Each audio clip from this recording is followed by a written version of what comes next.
மாண்புமிகு தமிழக முதல்வர் மு.க. ஸ்டாலின் அவருடைய நல்லாட்சியில் பள்ளிக்கல்வித்துறைக்கு படித்த பண்பான நாகரிகமான ஒருவரை அடையாளம் காட்டி வரவு செலவு திட்டத்தில் 4,48,000 கோடி ரூபாய் பட்ஜெட் என்றால் 44,000 கோடி ரூபாயை அள்ளி கொடுத்து இந்த துறையை சிறப்பாக நடத்துவதற்கு சரியான ஒரு அடையாளத்தை காட்டி அவரும் சிறந்த முறையிலே இந்த பள்ளிக்கல்வித்துறையை சிறப்பாக நடத்தி கொண்டிருக்கின்ற என்னுடைய அன்பிற்கும் பாசத்திற்குரிய அருமை தம்பி என்னுடைய குடும்ப நண்பர் அன்பில் மகேஷ் பொய்யாமொழி அவர்களே, நிகழ்ச்சிக்கு வருகை தந்து வாழ்த்து அமர்ந்திருக்கின்ற நம்முடைய பள்ளிக்கல்வித்துறையினுடைய செயலர் மதுமதி ஐஏஎஸ் அவர்களே, நிகழ்ச்சிக்கு வருகை தந்த நம்ம எல்லாம் அன்போடு வரவேற்ற பெற்றோர் ஆசிரியர் சங்கத்தினுடைய துணைத் தலைவர் அருமை தம்பி முத்துக்குமார் அவர்களே, விஜய் டிவியில் நீயா நானா என்று நடத்தி உங்களுடைய உள்ளத்திலெல்லாம் கொள்ளை கொண்டிருக்கின்ற முடிவில் நான் தான் என்று இங்கு சிறப்பாக பேசியவர் நான் தான் என்று பெருமை பெற்றிருக்கின்ற அருமை தம்பி கோபிநாத் அவர்களே, நிகழ்ச்சிக்கு வருகை தந்து இந்த நிகழ்ச்சிகளெல்லாம் சிறப்பாக ஏற்பாடு செய்து நமக்கெல்லாம் இந்த மாவட்டத்தில் சிறப்பாக பணியாற்றி வருகின்ற மாவட்ட ஆட்சியர் அன்பிற்குரிய மருத்துவர் கார்த்திகேயன் ஐஏஎஸ் அவர்களே, பாளை சட்டமன்ற உறுப்பினர் பாசத்திற்குரிய என்னுடைய அருமை தம்பி அப்துல் வகாப் அவர்களே, நிகழ்ச்சிக்கு சிறந்த முறையிலே 2 நாட்களாக தங்கியிருந்து ஏற்பாடு செய்திருக்கின்ற பள்ளி கல்வித்துறையினுடைய இயக்குனர் பொறுப்பும் தனியார் பள்ளிகளினுடைய இயக்குனருமாக அன்பிற்குரிய பழனிசாமி அவர்களே, தொடக்க கல்வி பள்ளிக்கல்வித்துறையினுடைய இயக்குனர் அன்பிற்குரிய நரேஷ் அவர்களே, நிகழ்ச்சிக்கு வருகை தந்து சிறப்பித்துக் கொண்டிருக்கின்ற மாவட்ட ஊராட்சி தலைவர் தம்பி VSR ஜெகதீஷ் அவர்களே, மாநகர தந்தை தம்பி ராமகிருஷ்ணன் அவர்களே, துணைத் தலைவர் அன்பிற்குரிய அருமை தம்பி ராஜு அவர்களே, முன்னாள் நாடாளுமன்ற மேலவை உறுப்பினர் அருமை சகோதரி விஜிலா சத்யானந்த் அவர்களே, மாண்புமிகு அமைச்சரோடு வருகை தந்து நம்முடைய மாலையிலே தொலைக்காட்சி பெட்டியை திறந்தால் நம்முடைய விவாதத்திலே திராவிட முன்னேற்ற கழகம் சார்பாக சிறப்பாக பேசுகின்ற என்னுடைய அருமை தம்பி ராஜீவ்காந்தி அவர்களே, மாநகர திராவிட முன்னேற்ற கழக செயலாளர் அன்பிற்குரிய முன்னாள் அமைச்சர் TPM மைதீன் கான் உட்பட நிகழ்ச்சிக்கு வருகை தந்திருக்கின்ற நம்முடைய உள்ளாட்சி பிரதிநிதிகள், மாவட்டத்தின் பல பகுதிகளிலிருந்து பல பொறுப்புகளிலிருந்து வருகை தந்திருக்கின்ற கட்சியினுடைய முக்கிய பிரமுகர்கள் உட்பட அனைவருக்கும் இந்த நல்ல வேளையிலே என்னுடைய அன்பான வணக்கத்தை தெரிவித்துக் கொண்டு, ஆசிரியர்கள் பெற்றோர் சங்கத்தைச் சேர்ந்தவர்களெல்லாம் என்ன நினைக்கின்றீர்கள் என்பது அப்பாவுக்கு தெரிகிறது. நீயா நானா கோபிநாத் 3/4 மணி நேரம் பேசினார், அது நியாயம். நீங்களும் அதே மாதிரி பேசலாம் என்று வந்திருக்கின்றீர்களா? தயவு செய்து மறுபரிசீலனை செய்யுங்கள் என்று உங்கள் உள்ளத்தில் இருப்பது போன்று எனக்கு தெரிகின்றது. சட்டப்பேரவை தலைவருடைய பேச்சை கேட்பதற்கு முன்னால் அதற்காக வரவில்லை. நீங்கள் நம் மாவட்டத்தின் மைந்த, நாங்கள் கேட்க வந்திருப்பது எங்கள் பள்ளிக்கல்வித்துறை அமைச்சருடைய பேச்சை தான் கேட்க வந்திருக்கின்றோம். அதை மனதில் வைத்து பேசுங்கள் என்று நீங்கள் நினைப்பது எனக்கு தெரிகின்றது. இருந்தாலும் எனக்கும் உங்களுக்கும் ஒரு பெரிய உறவு உண்டு. இந்த அப்பாவு யார் என்று உங்களுக்கு தெரியும். சட்டமன்றத்திலே சபாநாயகர் என்றால் மிகப்பெரிய பட்டம் படித்த வழக்கறிஞர்கள் தான் அமர்வார்கள். ஆனால் சாமானியன், உங்களில் ஒருவன், உங்களை போன்ற ஒரு சாமானிய ஆசிரியரை அழைத்து நீதான் இந்த சட்டப்பேரவைக்கு தலைவர் என்று சொன்னார் என்றால் அதுதான் நம்முடைய மாண்புமிகு முதல்வர் மு.க. ஸ்டாலின் அவர்கள் எந்த அளவிற்கு ஆசிரியர் சமுதாயத்தின் மீது நம்பிக்கை வைத்து தந்திருக்கிறார் உங்கள் அப்பாவை. காரணம், ஆசிரியர்கள் ஒருபோதும் தன்னலம் கருதாமல் மக்கள் நலம் பார்க்கின்றவர்கள் என்பது நம்முடைய முதல்வருக்கும் தெரியும், எனக்கும் தெரியும். இந்த கல்வித்துறையிலே அமைச்சராக பொறுப்பேற்றிருக்கின்றார். கம்ப்யூட்டர் சயின்ஸிலே முதுகலை பட்டம் பெற்றவர், 10 ஆண்டு காலம் பணியாற்றியவர், 2 முறை சட்டமன்ற உறுப்பினராக தேர்ந்தெடுக்கப்பட்டவர். 2வது முறையாக தேர்ந்தெடுக்கப்பட்டவருக்கு பள்ளிக்கல்வித்துறையை நம்முடைய மாண்புமிகு முதல்வர் அவர்கள் சிறப்பாக செய்வார் என்று நம்பி கொடுத்திருக்கின்றார். நம்பிக்கைக்குரிய அமைச்சர் நம்முடைய தம்பி மாண்புமிகு மகேஷ் அவர்கள்.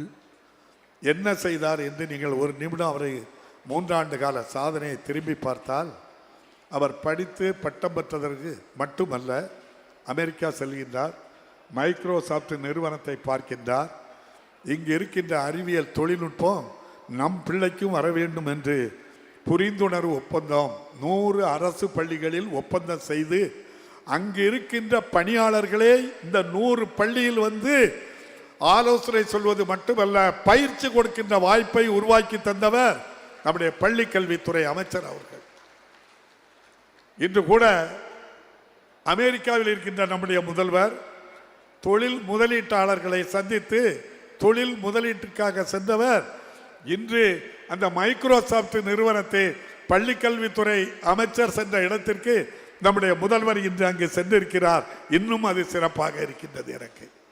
அதோடு மட்டுமல்ல, அமெரிக்காவிலே பாஸ்டன் நகரிலே இயங்கி வருகின்ற கேம்பிரிட்ஜ் லத்தீன் பப்ளிக் ஸ்கூல் என்று இருக்கின்றது. அங்கு சென்று பார்க்கின்றார். அந்த மாணவர்களெல்லாம் எவ்வாறு கல்வி கற்கின்றார் என்பதை பார்த்து, இது என் பிள்ளைகள், அரசு பள்ளி, அரசு உதவி பெறும் பள்ளி, தமிழ் வழி கல்வி படிக்கின்ற பிள்ளைக்கு இந்த படிப்பை நாம் கற்றுக் கொடுக்க வேண்டும் என்பதற்காக ரொபாட்டிக் முறையை கொண்டு வந்திருக்கின்றார். ஆர்டிபிஷியல் இன்டெலிஜென்ஸ் அந்த முறையை கொண்டு வந்திருக்கின்றார். கணனி துறையினுடைய கல்வியை கொண்டு வந்து எல்லா பள்ளிக்கும் கொடுக்க வேண்டும் என்பதற்காக முதல் கட்டமாக கடந்த ஆண்டு முதல் 1 முதல் 5 வரை உள்ள பிள்ளைகளுக்கு ஒரு பள்ளிக்கு ஒரு ஸ்மார்ட் வகுப்பறையாவது குறைந்தபட்சம் ஆரம்பிக்கப்பட்டு, அதில் தான் பாஸ்டன் நகரில் கேம்பிரிட்ஜ் லத்தீன் பப்ளிக் ஸ்கூலில் அந்த பிள்ளைகள் என்ன படிக்கின்றார்களோ அதே படிப்பை தமிழ்நாட்டில் சாமானிய வீட்டு பிள்ளையும் படிக்க வேண்டும் என்று ஸ்மார்ட் வகுப்பறை கொண்ட திட்டத்தை கொண்டு வந்த உங்களுடைய பள்ளிக்கல்வித்துறை அமைச்சரை உங்கள் சார்பாக நான் பாராட்ட கடமைப்பட்டிருக்கின்றேன்.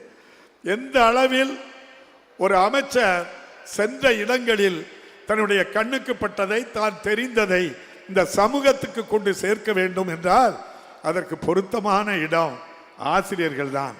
அவர்களிடம் சென்றால்தான் அதை கொண்டு சேர்க்க முடியும். நான் வெளிநாட்டுக்கு வந்துவிட்டு இங்கு இருப்பதெல்லாம் பார்த்துவிட்டு இதோடு நின்று விடவில்லை. அவர் இங்கே வருகின்றார், அரசு பள்ளிக்கு வருகின்றார். அரசு பள்ளியில் வினாடி வினா மன்றத்தை ஆரம்பிக்கின்றார், இலக்கிய கலை மன்றத்தை ஆரம்பிக்கின்றார். இவ்வாறு பல மன்றங்களை ஆரம்பித்து அதற்குள் போட்டி வைக்கின்றார். மாவட்டத்திற்கு 8 மாணவர் மாணவிகளை தேர்ந்தெடுக்கின்றார். அனைத்து மாவட்டங்களிலும் மாவட்டத்துக்கு 8 பேரை தேர்ந்தெடுத்து அரசு செலவில் நான் வெளிநாட்டுக்கு சென்று பார்த்ததையெல்லாம் என் பிள்ளைகள் சாமானிய வீட்டு பிள்ளையும் பார்க்க வேண்டும் என்று விமானத்தில் ஏற்றி டூர் செய்து அந்த பிள்ளைகளை நேரடியாக பார்க்க வைத்திருக்கிறார் என்றார். உண்மையிலே பள்ளி கல்வித்துறைக்கு ஒரு சரியான நபரை நம்முடைய மாண்புமிகு முதல்வர் அவர்கள் அடையாளம் காட்டிய காரணத்தினால் தன்னலம் கருதாது இந்த சமூக சிந்தனையோடு செய்கின்றார்.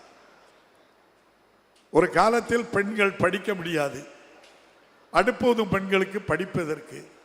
பெண்கள் பெரிய பிள்ளைகள் ஆகிவிட்டால் படி தாண்டாமல் வீட்டிலே வைத்து விடுவார்கள். இந்தியாவிலே அப்படிப்பட்ட நிலைதான். 6 வயது பெண்ணுக்கு திருமணம், 4 வயது பெண்ணுக்கு திருமணம், 5 வயது ஒரு சிறுவனோடு திருமணம். அந்த சிறுவன் இறந்து விட்டால் மொட்டை அடிக்கப்பட்டு வாழ்நாள் முழுவதும் வீட்டிலே இருக்க வேண்டும்.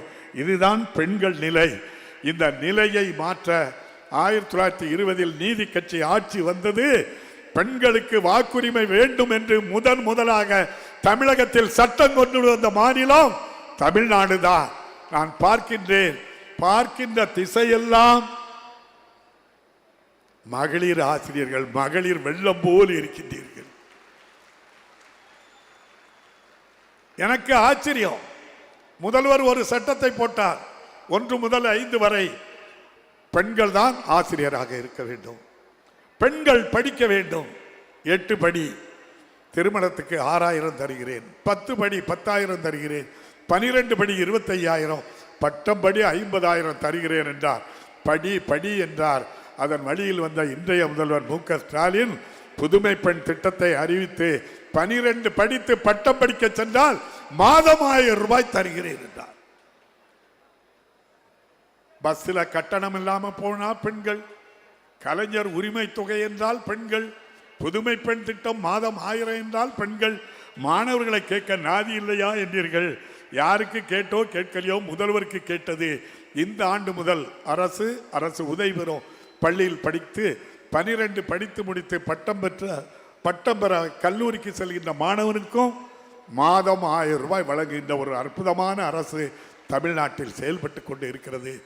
இதுதான் இந்திய வரலாற்றில் இந்திய அரசு ஒன்றிய அரசு கொடுத்திருக்கின்ற புள்ளி விவரங்களில் கட்டாய கல்வி 1 முதல் 14 வயது வரை என்று புதிய கல்விக் கொள்கை ஒன்றை 2020 நம்முடைய மாண்புமிகு பாரத பிரதமர் ஐயா மோடி அவர்கள் அறிவித்திருக்கின்றார்கள்.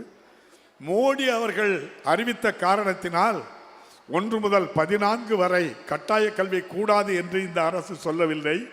கட்டாய கல்வியை ஏற்றுக்கொண்டது. 1 முதல் 14 வரை அல்ல, 1 முதல் 8 வரை படிக்கின்ற மாணவ மாணவிகளில் 99% பேர் தமிழ்நாட்டில் படித்துக் கொண்டிருக்கின்றார்கள். 99%. +2க்கு வந்தால் 89% பேர். இந்தியாவில் புதிய கல்விக் கொள்கை மூலம் வருகின்ற 2035க்குள் 50% பேரை பட்டதாரி ஆக்கும் என்கின்றார் நம்முடைய பள்ளிக்கல்வித்துறை அமைச்சருக்கு தெரியும். அவரே சொல்லியிருக்கின்றார், 2 ஆண்டுகளுக்கு முன்னாலேயே 51% பேர் தமிழ்நாட்டில் பட்டம் பெற்று முதலிடத்தில் இருக்கின்றோம். ஆக தமிழ்நாட்டு கல்வியை நீங்கள் எடுத்து பாருங்கள். படிப்பில் முதலிடம், படித்து கொடுத்து கொண்டிருக்கின்ற கல்வி நிறுவனங்கள் தமிழ்நாட்டில் இந்தியாவில் இருக்கின்ற 100 கல்வி நிறுவனங்களில் முதல் 100 கல்வி நிறுவனங்களை எடுத்துக்கொண்டால் 31 கல்வி நிறுவனம் தமிழ்நாட்டில் இருக்கின்றது. இந்தியாவில் பல்கலைக்கழகத்தை 100 எடுத்துக்கொண்டால் 22 பல்கலைக்கழகங்கள் தமிழ்நாட்டில் இருக்கின்றது. 100 சிறந்த கல்லூரியை இந்திய அளவில் எடுத்துக்கொண்டால் 37 கல்லூரிகள் தமிழ்நாட்டில் இருக்கின்றது. இந்தியாவில் இந்த மாநிலத்தோடு கல்வியை ஒப்பிடுவதற்கு வேறு எந்த மாநிலத்தையும் ஒப்பிட முடியாத அளவிற்கு இவ்வளவு முன்னேற்றம் வந்திருக்கிறது.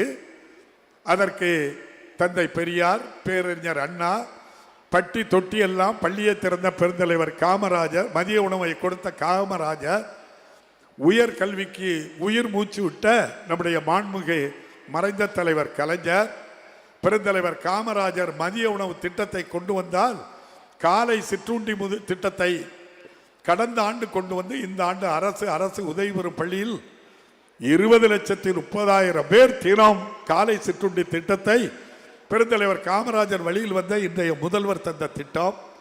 எண்ணி பாருங்கள், நம்முடைய பள்ளி கல்விக்கு படிப்புக்கு இந்த அரசு எவ்வளவு முக்கியத்துவம் கொடுத்திருக்கிறது என்று பாருங்கள். ஆனால் ஒன்றிய அரசு கொண்டு வந்திருக்கின்ற புதிய கல்விக் கொள்கையை பல பேர் கூட சொல்வார்கள், இதை ஏன் ஏற்க மறுக்கின்றீர்கள் என்று சொல்வார்கள். மறுக்கவில்லை. 1 முதல் 14 வயது வரை கட்டாய கல்வி என்கின்றீர்கள், ஏற்றுக்கொண்டோம். 3, 5, 8 போன்ற வகுப்புகளில் தேர்வு வையுங்கள், தவறில்லை. 5வது வகுப்பிலே தேர்ச்சி பெறவில்லை என்றால் உன் தாய் தந்தை என்ன தொழில் செய்கிறானோ அங்கே சென்று விடு, படிப்பை தொடர முடியாது. இதுதான் புதிய கல்விக் கொள்கை. இதை எந்த ஆசிரியரும் ஏற்றுக்கொள்வீர்களா? பெற்றோர்கள் ஏற்றுக்கொள்வீர்களா? இதைத்தான் இன்றைய முதல்வர் நான் இதை ஏற்றுக்கொள்ள மாட்டேன் என்று சொல்கின்றார். உலகில் தோன்றிய முதல் 3 மொழிகளில் ஹீப்ரோ, தமிழ் உட்பட இன்றும் உலகில் வாழ்ந்து கொண்டிருக்கின்ற ஒரு மொழி தமிழ் மொழி. இந்தியாவில் தோன்றிய ஒரு மொழி அயல் நாடுகளில் ஆட்சி மொழியாக, இந்தியாவில் தோன்றிய தமிழ் இந்தியாவில் ஆட்சி மொழி அல்ல, 10ஓடு 11 அத்தோடு 14 அட்டவணை மொழிகளில் ஒன்றாக இருக்கின்றது. ஆனால் இந்தியாவில் தோன்றிய தமிழ் உலகில் 7 நாடுகளில் ஆட்சி மொழியாக இருக்கின்றது. மலேசியா, சிங்கப்பூர், இலங்கை, கனடா போன்ற நாடுகளில் இந்தியாவில் தோன்றிய ஒரு மொழி ஆட்சி மொழியாக இருக்கிறது என்றால் தமிழ் மொழி மட்டும்தான் இருக்கின்றது. இதைவிட சிறந்த மொழி என்ன இருக்கின்றது? தமிழ்நாட்டில் தமிழும் ஆங்கிலமும் படிக்கின்றோம். இந்தி படிக்கின்றவர்களுக்கு நாம் இடையூறாக இல்லை. எந்த மொழியை வேண்டுமானாலும் கற்றுக்கொள்ளுங்கள். அதுதான் நம் கல்விக் கொள்கை. நம் கல்விக் கொள்கை இன்னும் தெளிவாக சொல்லுகிறது. முதல் மொழி தாய்மொழி என்று இருந்தது. மறைந்த தலைவர் கலைஞர் முதல்வராக இருந்தபோது, பேராசிரியர் கல்வித்துறை அமைச்சராக இருந்தபோது, இந்தியாவில் முதல் மொழி தாய்மொழி அல்ல, தமிழ்நாட்டில் தமிழ்தான் முதல் மொழி என்று சொல்லி திருத்தம் கொண்டு வந்து ஆங்கில வழி கல்வியிலும் தமிழ் கட்டாயமாக கற்றுக் கொடுக்க வைத்தவர் மறைந்த தலைவர் கலைஞர். ஆக அந்த அளவிற்கு நம்முடைய தமிழ் மொழி மட்டுமல்ல, நம்முடைய கல்வி தரமும் இந்த அளவுக்கு உயர்ந்திருக்கின்ற ஒருவரை கூப்பிட்டு, நீ மூன்றாவது மொழியாக சமஸ்கிருதம் படிக்க வேண்டும். இந்தியாவில் 20,000 பேர் பேசுகின்ற மொழி சமஸ்கிருதம். அதை நீ படிக்க வேண்டும் என்றால் அதைத்தான் இன்றைய முதல்வர் தேவையில்லை என்று சொல்கின்றார். ஒரு 20,000 பேர். ஒரு காலத்தில் சமஸ்கிருதத்தில் இருந்து தோன்றியது தமிழ் என்றார்கள். ஐயா கால்டுவெல் அவர்கள் 18 ஆண்டு காலம் தங்கியிருந்து 18 மொழிகளை கற்று சமஸ்கிருதத்தை கற்று, சமஸ்கிருதத்தில் இருந்து தோன்றியதல்ல தமிழ் மொழி, தனி மொழி, இது உலகில் தோன்றிய முதல் மொழி. ஆகவே இது திராவிட குடும்பம் என்று ஒரு திராவிட மாடல் இயக்கத்தினுடைய முதல் புள்ளிதான் நம்முடைய தமிழ் மொழி என்று பெருமை சேர்த்திருக்கின்றார் மறைந்த நம்முடைய ஐயா கால்டுவெல் அவர்கள். அவர்தான் அண்ணா அவர்களும் கலைஞர் அவர்களும் நேப்பியார் பாலம் அருகே முதல் சிலையாக கால்டுவெல் அவர்களுக்கு சிலை வைத்து பெருமை சேர்த்திருக்கின்றார்கள் இந்த அரசு. ஆகவே ஒரு கல்விக் கொள்கை நம்முடைய ஒன்றிய அரசு கொண்டு வந்திருக்கின்ற கல்விக் கொள்கை 5 நீ தோல்வி அடைந்தால் தாய் தந்தை தொழிலுக்கு செல், 3வது மொழியாக சமஸ்கிருதத்தை படித்துக்கொள், அதைவிட மிக மோசமாக தன்னாட்சி பெற்ற கல்லூரி, உலக அளவில் மிகப்பெரிய கல்லூரி, மிகப்பெரிய ஜாபான்களை உருவாக்கி கொண்டிருக்கின்ற அந்த தன்னாட்சி முறையை ஒழிக்க வேண்டும். அதற்கு பதிலாக வேதங்களை கற்றுக்கொள்ளுங்கள். இது நியாயமா?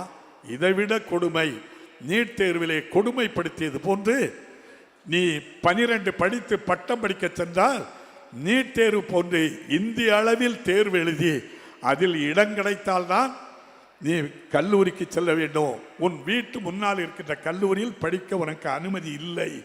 இங்கிருந்து திருவள்ளூருக்கு செல், இங்கிருந்து நீ கோயம்புத்தூருக்கு செல் என்று ஒரு சாமானிய வீட்டு பிள்ளையை சொன்னால் அவன் படிப்பை தடை செய்வதற்காக இப்படிப்பட்ட சட்டத்தை கொண்டு வருகின்றார்கள்.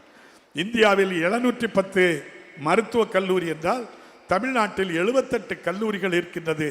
ஆண்டொன்றுக்கு 11,500 பேர் MBBS படித்து நாம் செல்கின்றோம். ஆனால் அரசு மத்திய நேஷனல் மெடிக்கல் கவுன்சில் ஒரு புது சீர்திருத்தத்தை கொண்டு வந்து 10,000 மக்கள் தொகைக்கு ஒரு மெடிக்கல் சீட். அப்படியானால் 7,30,00,000 பேர் இருக்கின்றோம். அப்படியானால் நமக்கு 7,300 பேர் படிப்போம். மீதி 4,200 பேரும் நம்முடைய குஜராத்தில் இருந்து வருவார்கள், உத்தரப்பிரதேசம், பீகார் மாநிலத்திலிருந்து வருவார்கள். நம் பிள்ளைகளுடைய படிப்பை பறிக்கின்ற வண்ணமாக இருக்குது. இதைத்தான் நம்முடைய மாண்புமிகு முதல்வர் அவர்கள் எதிர்க்கின்றார்கள். ஆகவே அவர்களுக்கு ஒன்றை அமைச்சரை வைத்துக்கொண்டு நான் சொல்ல விரும்புகின்றேன். இதுபோல்தான் இதற்கு முன்னால் இருந்த காங்கிரஸ் ஆட்சியில் கூட நவோதயா பள்ளி ஒரு மாவட்டத்துக்கு ஒன்று என்று அறிவித்து அதற்கான நிதியை முழுமையாக தருகிறோம் என்று PM ஸ்ரீ பள்ளி ஆரம்பிப்பது போன்று அதை சொன்னார்கள். இந்தியாவில் எத்தனை மாநிலங்கள் ஏற்றுக்கொண்டதோ தமிழ்நாட்டில் அன்றைய முதல்வர் கலைஞர் அதை ஏற்றுக்கொள்ளவில்லை. நவோதயா பள்ளி என்று தனியாக ஒரு பள்ளி அரசு நடத்த வேண்டிய அவசியம் இல்லை. எந்த கல்வியாக இருந்தாலும் தரமான கல்வியை நாங்கள் கொடுப்போம் என்றோ அதே வழியில் தான் இன்றும் நம்முடைய புதிய கல்விக் கொள்கையிலே நீங்கள் ஒப்பமிட்டால் மட்டும்தான் உங்களுக்கு சமக்ரா சிக்ஷா அபியான், அதுக்கு முன்னால சர்வ சிக்ஷா அபியான், அனைவருக்கும் கல்வி, அந்த சமக்ர சிக்ஷா அபியான் மூலம் ஆண்டுக்கு சுமார் 2,000 கோடி அளவுக்கு நிதி கொடுப்பார்கள். அதை தருவோம் என்று நிபந்தனை விதிப்பது நியாயமா என்று உங்களிடையே சொல்லுகின்றேன். இன்னொன்றையும் இதன் கூட்டத்தின் மூலம் சொல்லுகின்றேன். 4 மாவட்டங்களில் அரசு பள்ளிக்கு நிதி வழங்கியதை பார்த்தீர்கள். கன்னியாகுமரி, தென்காசி, திருநெல்வேலி, தூத்துக்குடி 4 மாவட்டத்தில் 646 கோடி ரூபாயை அள்ளி கொடுத்த வள்ளல்கள் இங்கு இருக்கின்றார்கள். 573 கோடி ரூபாய் தமிழ்நாடுக்கு முதல் கட்டமாக தரவில்லை என்றாலும் கல்வியை நம்முடைய முதல்வர் மு.க. ஸ்டாலின் அவர்களும் பள்ளிக்கல்வித்துறை அமைச்சர் அவர்களும் இந்த தரமான கல்வியை இன்னும் மேலெடுப்பதற்கு லட்சக்கணக்கான கோடிக்கணக்கான பெற்றோர்கள் இருக்கின்றார்கள், செல்வந்தர்கள் இருக்கின்றார்கள். கல்வி ஒருபோதும் நாங்கள் தாழ்ந்து விட மாட்டோம். எத்தனை முறை நீங்கள் எங்களுடைய கல்வி கட்டமைப்பை சீரழிக்க வேண்டும் என்று நினைத்தாலும் நிச்சயமாக தமிழ்நாட்டில் அது நடக்காது என்பதை மட்டும் இந்த நேரத்திலே கூறி, மாண்புமிகு அமைச்சர் அவர்கள் நான் பேசிய பின்பு நீங்கள் பேசுங்கள் என்றார்கள். அது சட்டமன்றத்தில் தான் சபாநாயகர். எங்கு இந்த மாவட்டத்தில் உள்ள ஒரு சட்டமன்ற உறுப்பினர், எனக்கும் சில கோரிக்கைகள் இருக்கும், அதையும் உங்கள் கவனத்திற்கு நான் கொண்டு வர வேண்டும் என்பது என்னுடைய எண்ணம். அந்த அடிப்படையில் நான் இங்கு இருக்கின்ற ஊடக பத்திரிகையாளர்களை அன்போடு கேட்டுக்கொள்கின்றேன். தரமான கல்வி, அதுவும் தமிழ்நாட்டில் திருநெல்வேலி தென்னிந்தியாவின் ஆக்ஸ்போர்டு என்று அழைக்கின்ற அளவுக்கு தென்னிந்திய திருச்சபை மூலம் மகளிர் பள்ளிகள், காது கேளாதோர் பள்ளி, கண் தெரியாதோர் பள்ளி என்று சொல்லி இந்த மண்ணுக்கு பெருமை சேர்த்து ஜாதி மதம் இனம் இல்லை, எல்லோரும் வாருங்கள் கல்வி கற்கலாம் என்ற கிறிஸ்தவ மிஷனரிகள் அமைத்ததின் பயனாக இன்று நம்முடைய பள்ளிக்கு பெயர், நம்முடைய பகுதிக்கு பெயர் தென்னிந்தியாவின் ஆக்ஸ்போர்டு என்று அழைக்கின்ற அளவுக்கு அப்படிப்பட்ட கல்வி எல்லா இடங்களிலும் இருக்கிறது. சில பள்ளிகளில் மாணவர்களுக்கு ஒருவருக்கொருவர் சிறு பிரச்சனைகள் தள்ளுமுள்ளு இருந்தால் தயவு செய்து பத்திரிகைகளும் ஊடகங்களும் நான் ஏற்கனவே சொன்னது போன்று பெரிதுபடுத்த வேண்டாம், தயவு செய்து பெரிதுபடுத்த வேண்டாம். ஒரு பள்ளியில் கற்றுக் கொடுக்கின்ற தலைமை ஆசிரியர் சக ஆசிரியர் பெருமக்களை விட அந்த கல்வியின் மீது அக்கறை கொண்ட எந்த துறையும் இருக்க முடியாது. தலைமை ஆசிரியர்கள் தான் தன் சொந்த பிள்ளையை விட அதிகமாக நேசிப்பது தான் படித்து கொடுக்கின்ற பிள்ளைகளை.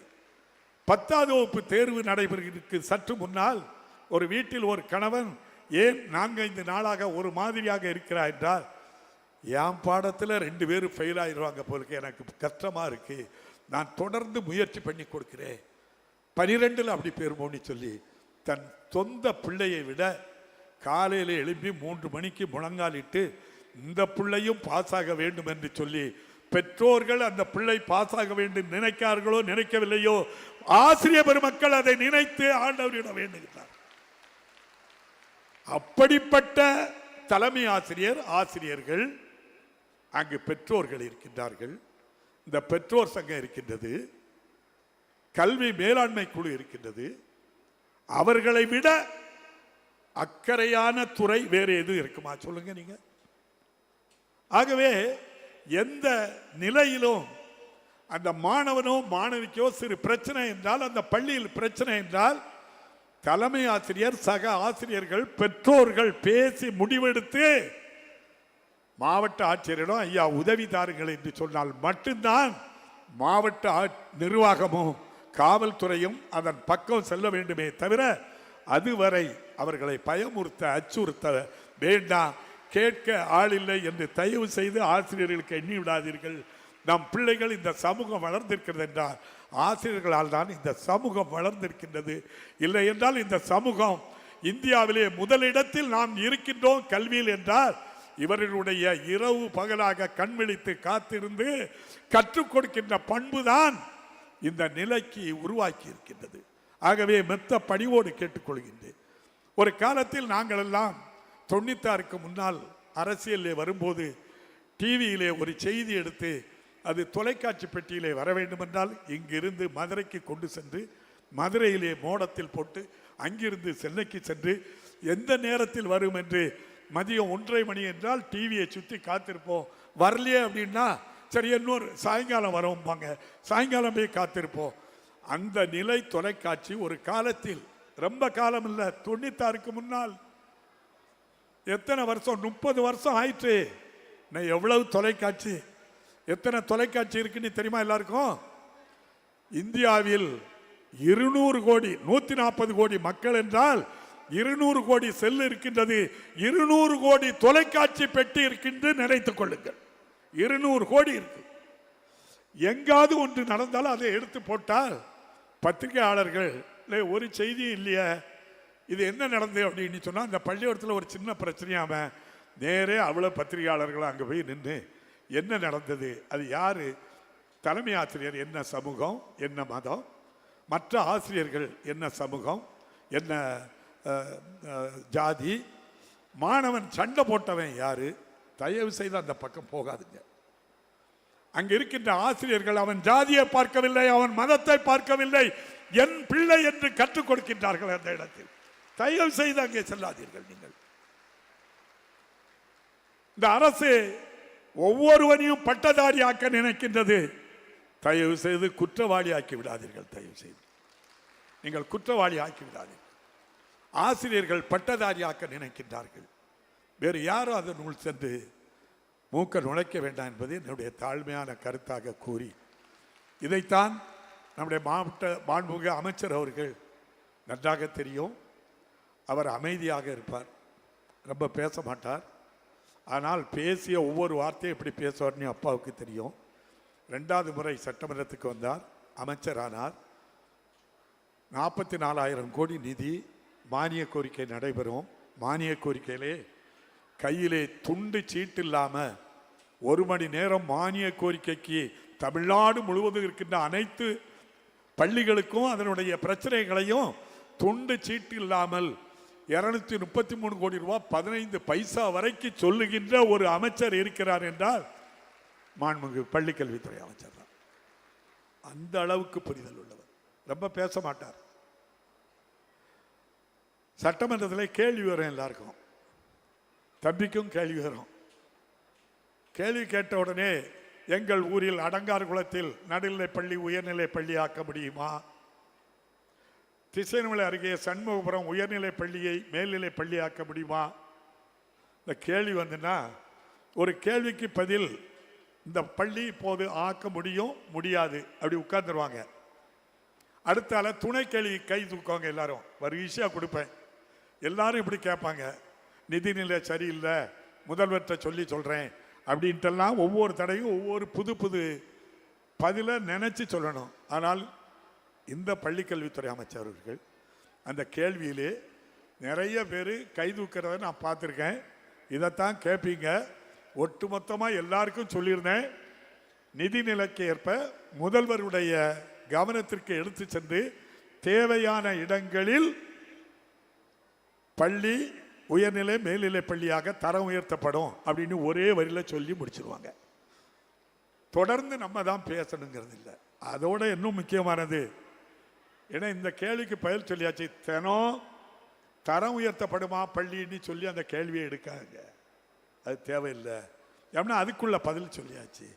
அப்போ அந்த அளவிற்கு நம்முடைய சட்டமன்றத்திலே அமைதியாக இருந்து என்ன தேவையோ அதை செய்வார். அதைத்தான் ஆசிரியர்கள் மாணவர்கள் பிரச்சனைகள் ஏற்பட்ட போது அவருடைய கவனத்திற்கு சொன்னேன்.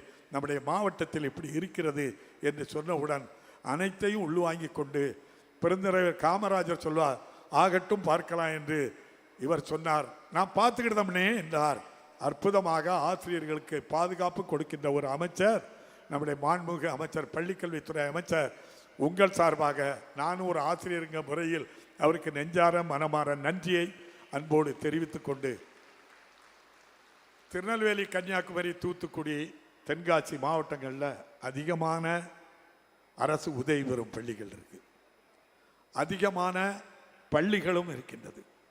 அரசு பள்ளியாக இருந்தாலும் அரசு உதவி பெறும் பள்ளியாக இருந்தாலும் அதிலே பணியாளர்கள் ஓய்வு பெற்ற பின் அதில் நியமிக்கின்ற பணியாளர்கள் இடைநிலை ஆசிரியர், பட்டதாரி ஆசிரியர், முதுகலை ஆசிரியர்கள் 18 ஆண்டு 20 ஆண்டு 17 ஆண்டு 8 ஆண்டு 9 ஆண்டு ஊதியமே இல்லாமல் பெற்றோர் ஆசிரியர் சங்கத்தின் மூலம் கொடுக்கின்ற சொற்ப பணத்துக்கு பணியாற்றி கொண்டு இருப்பது எல்லோருக்கும் தெரிந்த விஷயம். அவர்கள் மிகவும் பாதிக்கப்பட்டிருக்கின்றார்கள். இந்த அரசு பொறுப்பேற்ற பின்புதான் பணி நிரவலை நம்முடைய பள்ளிக்கல்வித்துறை அமைச்சர் சரியாக செய்து இப்போது முதுகலை பட்டப்படிப்புக்கு நீங்கள் பணி அமர்த்தினவர்களுக்கு அவர்களுக்கு பணியை நிரந்தரம் செய்து கொடுங்கள் அல்லது அனுமதி அளியுங்கள், பட்டதாரிக்கு செய்யுங்கள், அதுபோல் இடைநிலை ஆசிரியருக்கு செய்யுங்கள் என்று சொல்லியிருக்கின்றார். இது அரசு உதவி பெறும் பள்ளி என்றால் அரசு பள்ளியில் சேர்ந்தவர்கள், மாறுதலில் வந்தவர்கள், அவர்களுக்கும் பல பிரச்சனைகள், அவர்கள் பதவி உயர்வில் சுணக்கம், சில நேரங்களில் அவர்களுக்கு அரியர் வருவதில் சுணக்கம், இன்கிரிமெண்ட் வருவதில் சுணக்கம், இப்படிப்பட்ட பிரச்சனை எல்லாருக்கும் இருக்கு. ஆசிரியர் பெருமக்களுக்கு நான் இப்போது பார்க்கின்றேன், மாவட்ட ஆட்சியர் அலுவலகத்தில் திங்கட்கிழமை தோறும் நம்ம மக்கள் குறை தீர்க்கும் நாள் கொண்டாடுவாங்க. நம்முடைய மாவட்ட ஆட்சியர் இருப்பாங்க, கூட்டம் அவ்வளோ கூட்டம் வரும். இப்போ கூட்டத்தையே காணல.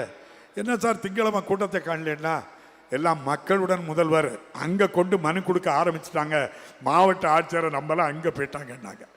அங்கே போய் பார்த்தா அந்த ஆரம்பிக்க சென்றால், அங்கு சென்றால் நம்முடைய முதல்வர் ஒரு அறிவுறுத்தலின்படி பட்டா வேண்டும் 100 பேர் கேட்கின்றார்கள். 100ல் 90வது இடத்தில் அப்பாவும் கேட்கின்றேன், தாசில்தார் உடனடியாக எனக்கு தந்து விடுவார், தர வேண்டும். அதுதான் மக்களுடன் முதல்வரில் இல்லை. 89 நபர்களுக்கு கொடுத்த பின்புதான் இந்த அப்பாவுக்கு 90வது ஆளாக தருவார்கள். எவ்வளவு அற்புதமான திட்டத்தை நம்முடைய முதல்வர் வடிவமைத்திருக்கார். அதுபோல் நம்முடைய ஒவ்வொரு மாவட்டத்திற்கும் இயக்குனர், நிறைய இயக்குனர் வச்சிருக்க, ஒரு இயக்குனர் தலைமையில் அல்லது ஒரு ஜேடி தலைமையில் ஆசிரியர்கள் குறை தீர்க்கும் நாள் என்று சொல்லி ஆரம்பித்து மாவட்டம் தோறும் நிர்வாகிகள், ஆசிரியர்கள், தலைமை ஆசிரியர்கள் அவர்களை அழைத்து வந்து ஏதேனும் பிரச்சனை இருக்கிறதா என்று கேளுங்கள். இந்த நாட்டுக்கே கல்வி கொடுக்கின்ற அவர்கள், எனக்கு இன்கிரிமெண்ட் கிடைக்கல, 9 வருஷமா சம்பளம் இல்லாமல் வேலை பார்க்க, அந்த அதிகாரிகிட்ட போனேன், காலையில் போனேன், சாப்பிடாம 6 மணிக்கு தான் என்னன்னு கேட்டாரு, இப்படி சொன்னேன், சரி சரி போ பார்த்துக்கலான்னு என்னைய அனுப்பிட்டாங்க சார், நான் அவ்வளவு வேதனையோடு இருக்கேன்னு சொல்லி இதில் பல ஆயிரம் ஆசிரியர் பெருமக்கள் என்னிடம் வருவதை நான் பார்க்கின்றேன். அதற்கு முடிவு வந்து விட்டது. நம்முடைய பள்ளிக்கல்வித்துறை அமைச்சர் அவர்கள் ஆசிரியர் பெருமக்களுடைய குறையையும் ஆண்டுக்கு 2 முறை 3 முறையை மாதந்தோறும் நடத்த வேண்டாம், நிர்வாகிகள், ஆசிரியர்கள், தலைமை ஆசிரியர்களை ஒரு இடத்தில் வர வைத்து அவர்களுடைய கோரிக்கை என்னவென்று கேட்டு அதையும் நிவர்த்தி செய்து நம்முடைய மாண்புமிகு முதல்வரை போன்று நீங்கள் தாயுள்ளத்தோடு கொடுப்பீர்கள். உங்கள் மேலான கவனத்திற்கு சொல்லி இந்த அருமையான மாநாட்டு நிகழ்ச்சியிலே கலந்து கொள்ள வருகை தந்திருக்கின்ற பெற்றோர்கள், ஆசிரியர் பெருமக்கள், மாணவ செல்வங்கள் உட்பட நம்முடைய மாண்புமிகு அமைச்சருக்கு 2 வார்த்தைகளில் சொன்னால், ஒரே வரியில் சொன்னால், எனது பள்ளி எனது பெருமை என்று பள்ளி மாணவர்களும் ஆசிரியர்களும் பெருமைப்படுகின்ற வார்த்தையை சொல்லிக் கொடுத்திருக்கின்ற பள்ளிக்கல்வித்துறை அமைச்சர் அவர்களுக்கு வழிவிட்டு இந்த அளவுக்கு இந்த அப்பாவை அழைத்து பெருமைப்படுத்திய பெற்றோர் ஆசிரியர் சங்கம், நம்முடைய ஆசிரியர் உட்பட அனைவருக்கும் மீண்டும் ஒரு முறை நன்றி நன்றி என்று கூறி அமர்கிறேன். நன்றி, வணக்கம்.